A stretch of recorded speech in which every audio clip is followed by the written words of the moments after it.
Šodien ir īstais laiks aizdomāties, kas tad īsti ir Latvija.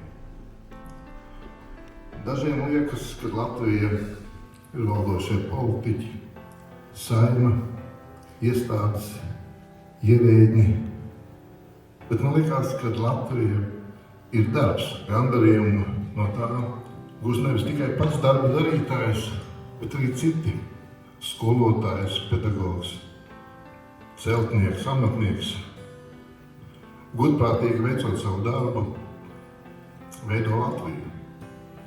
Mūsu darba summa ir Latvija. Mūsu vērtību skala ir Latvija. Mūsu sapņi, ieceres un sirdsapziņa ir Latvija. Latvija ir arī atbildība, kā izturamies pret savu valsti, drošību. Man ir liels gods uzrunāt jūs šeit, modernā, mūsdienīgā ģimnāzijā. Šeit augsts skolosies un iegūst zināšanas mūsu jaunieši. Mēs esam izveidojuši skolu priekš viņiem, lai viņiem būtu, kur stiprināt savas zināšanas.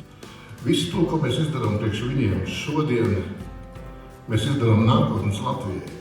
Man ir patiesas prieks būt ar jums kopā šodien šeit, jo šeit ir sapulcējušies darītāji, ne runātāji.